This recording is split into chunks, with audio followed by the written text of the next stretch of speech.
Well, you said that most of the time it was boring. Boring. Obviously, you got a Bronze Star. Yeah. Okay. Yes. I think with a V. Yeah. Okay.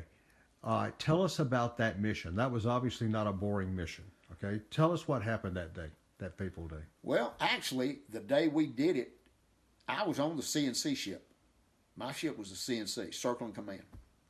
So while the lift was going on, we were up circling with our CO, watching our ships drop troops off.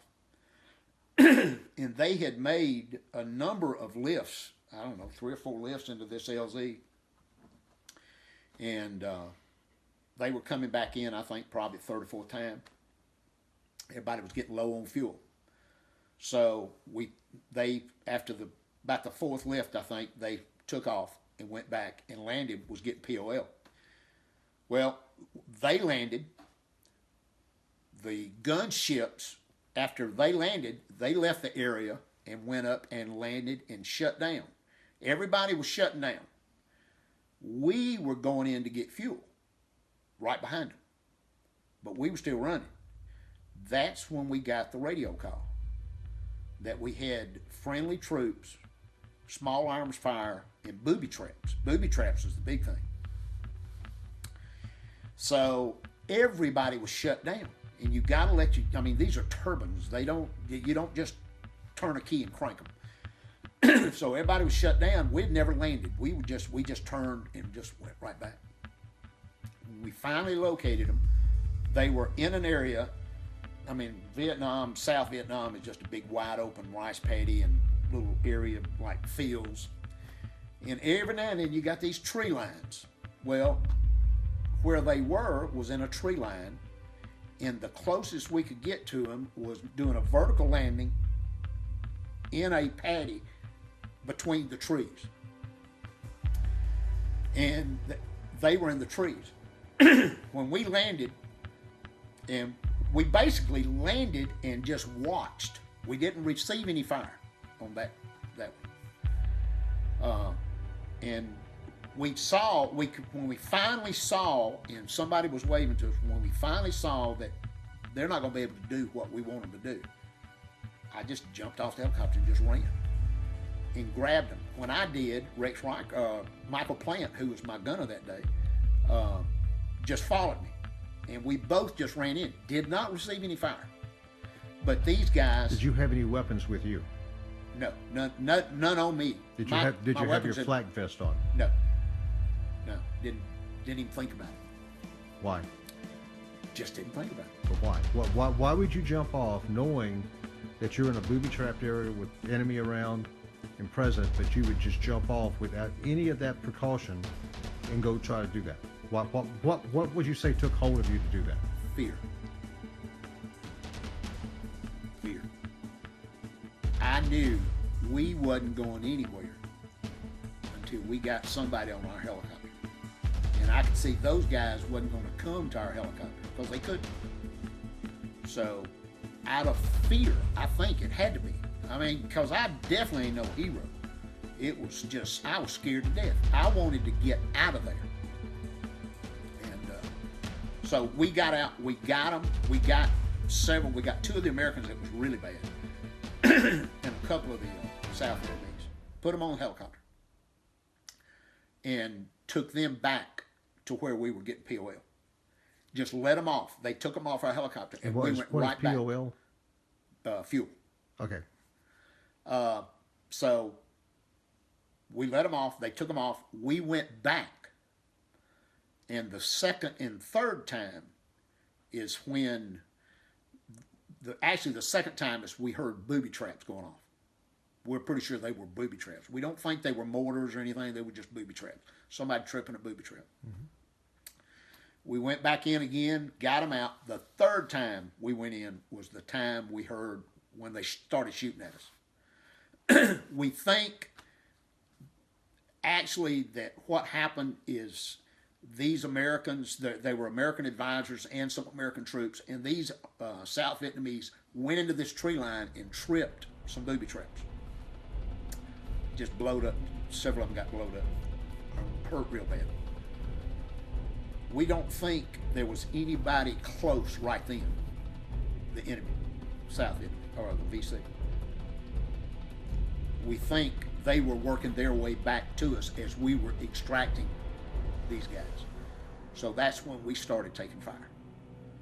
But there again, we heard it. We didn't feel it, but I mean, you could hear them going. You could hear the bullets in the air.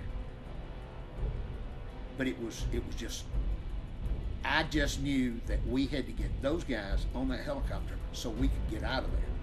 They were strictly scared to death, fear, adrenaline just took over. So, the thing is, you've got to remember, though, is that it may have been self-preservation that was the ultimate motivator, but then there's still a ton of guys who would never have done what you did, okay? So you still had the presence of mind and overcame the fear to accomplish what you accomplished. So keep that in mind. well, that's good to know. Because I just know it was good old-fashioned scared to death, and that's what I had to do to get out of there.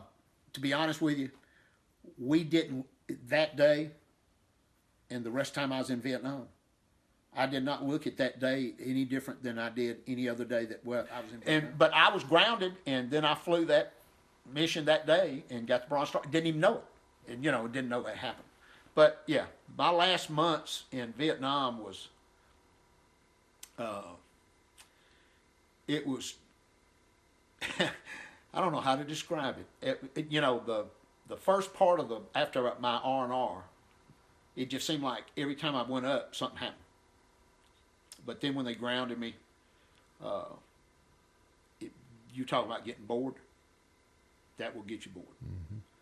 Mm-hmm. But we had guys that were getting early outs. They would leave a month early. I got my orders on the 9th. The day I got into country is the day I left country. 1 year to the day. So. Well, going back to your experience where you got the Bronze Star, how did you learn, and how did that go about you receiving the Bronze Star? Who is it that recommends you for it? How is it that they verify it? And then how were you notified about that? We did not know we were put in for the Bronze Star. Had no clue. I exited Vietnam December 9th. Didn't know. Went home. They stationed me at Hunter Army Airfield in Savannah. I was down there for like 3 months. Then they sent us to Germany. Didn't know I had a Bronze Star. I was in Germany a year. Didn't know I had a Bronze Star. Came home, exited the service. I was home, I don't know, it might have been 2 months. And I received a big manila envelope. And had had my air medal and my Bronze Star. Had no clue I had been put in for a Bronze Star. Didn't know. Did not know. Until I got it in the mail. And I'd been out of the service a couple of months. And this happened in like November of 69, and I got out in May of 71. So I didn't know.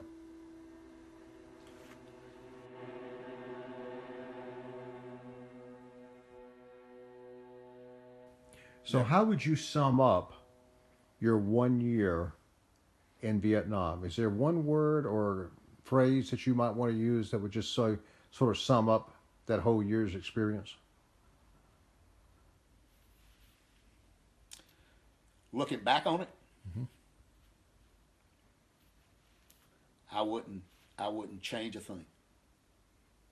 It was an experience most people didn't have. At the time, all I wanted to do was get out of country. But now, when I talk to some of the guys that I know that were over there, we thank God for the experience. I know it sounds stupid, but we made bonds with guys that will never go away. It was just, looking back on it, to me, it's a great experience.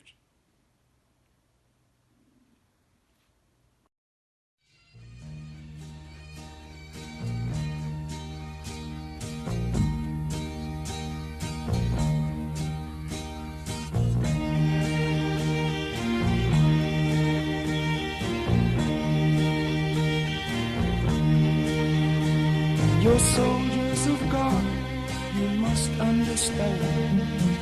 The fate of your country is in your young hands. May God give you strength, do your job real well. If it all was worth it, only time it will tell. In the morning they return with tears in their eyes. The stench of death drifts up to the skies. A young soldier so ill looks at the sky pilot, remembers the words, thou shalt not kill.